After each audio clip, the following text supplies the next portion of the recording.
It's been a couple months since my last video. I know you guys are all chomping at the bit for more useless musical information, and I won't disappoint you today. What I want to do today is start a new series that I like to refer to as Lost Classics.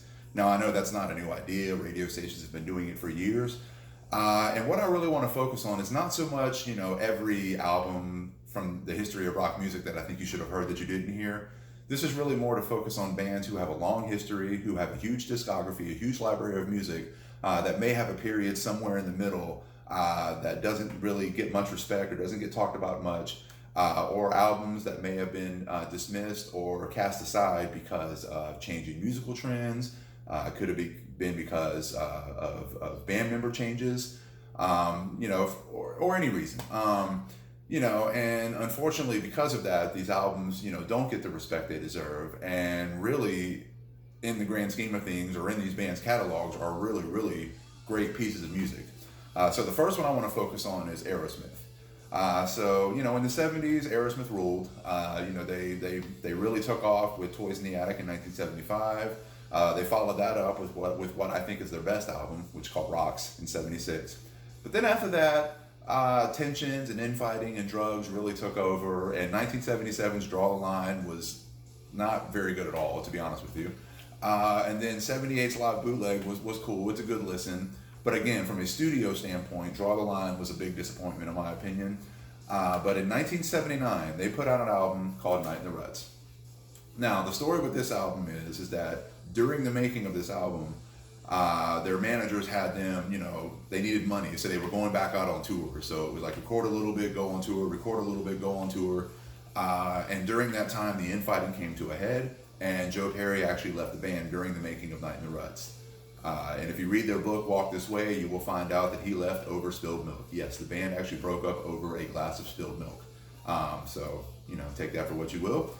But I think Joe Perry played pretty much all the guitars on this record, with the exception of a song called 3 Mile Smile. By then, they had hired his replacement, a guy named Jimmy Crespo, who played the guitar solo on 3 Mile Smile and appeared in the promotional videos for Chiquita and whatever else they might have put out off this record, singles-wise.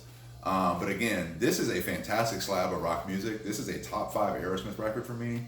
And it's really hard for me to refer to a platinum record as a lost classic, but it really doesn't get talked about enough when people discuss what the best Aerosmith records are. But no surprise, Chiquita, Cheesecake, 3 Mile Smile, their cover of Reeferhead Woman, all fantastic rock tracks. And again, you can hear the tension in the album. You can hear it, not only in the playing, but the vocals, and the very, in my opinion, very raw production qualities of this record. So again, 1979's Night in the Ruts. Joe Perry left during the record, but he left behind a great record that, in my opinion, competes with just about anything in the band's catalog. Fantastic record. So it took about 3 years for Aerosmith to put out another record. By then, Brad Whitford left the band during the making of this next record. They brought in another guitar player named Rick Dufay.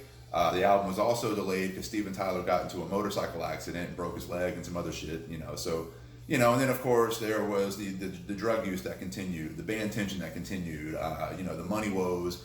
And by this time in 1982, the musical taste had changed. By now, the LA scene had taken off. The British band, the Wabam, the new wave of British heavy metal bands had taken off. So you had the bands like the Iron Maidens, the Motley Crues, and those bands that were really Def Leppard, that were really starting to take over, leaving a lot of the 70s bands, in somewhat of a lurch. But out of that came a fantastic record, 1982's Rockin' a Hard Place, with their Stonehenge cover here. You can see on the back, it's got pictures of the band members. And like I said, by then, Jimmy Crespo, who would replace Joe Perry in 79, was on this record. It was his first and only full Aerosmith record. And also Rick Dufay had come in to replace Brad Whitford. I don't think Dufay played anything on this album. I think he was just pictured as part of the band. And Brad Whitford, one of the original guitar players, did play on Lightning Strikes before he left. But again, much like Night in the Ruts, I think this is a fantastic record. I think you need to take away your preconceived notions of what Aerosmith should be, and that, Aerosmith without Joe Perry is no good. That's not true. Jimmy Crespo is a respectable guitar player. He and Steven Tyler wrote the majority of the album, and this album is every bit, that dirty, gritty Aerosmith sound that people came to love in the 70s. But again, because of the fact that Joe Perry wasn't in the band, and because of the fact that new forms of rock had really taken over in the early 80s, even with Aerosmith's comeback in the late 80s, this album still really doesn't get talked about a lot when you talk about Aerosmith's catalog. And a lot of people would say, oh, it's not really an Aerosmith album because it doesn't have such and such and such and such. That's bullshit. This is a great record. Jailbait, Bolivian Ragamuffin, Bitches Brew.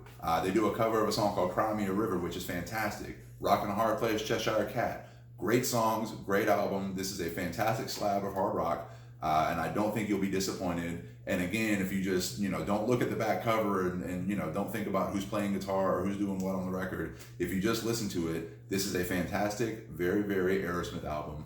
So again, you should pick it up. 1982's Rockin' a Hard Place. So, again, these are just my opinions. A lot of people will dismiss these records, for the reasons I mentioned before, and that's fair. But in my opinion, with the exception, I think Rocks and Pump are their two best records. But the next two for me are Rockin' a Hard Place at number 3 for me, and Night in the Ruts, in my opinion, is like my 4th favorite Aerosmith record. So these two records, they don't get the respect they deserve in the catalog of Aerosmith, but they are top 5 in my opinion, and I think everybody should check them out, and I don't think you'll be disappointed. So that's it for this episode. I am going to try to bring more of these. I've got a lot of different bands lined up that I want to talk about, including Motley Crue, Def Leppard, Deep Purple, Anthrax, Kiss, Lynyrd Skynyrd, all who I think have lost classics, albums that came out somewhere in the middle of their careers that get lost in the shuffle and don't get referred to as much or as highly as other albums, but should. So if you like what you hear, subscribe to my channel. I really appreciate it. And, if you like what you hear, tell your friends. Maybe they'll subscribe too. Who knows? But I'll see you guys next time. Until then, keep rocking. Peace.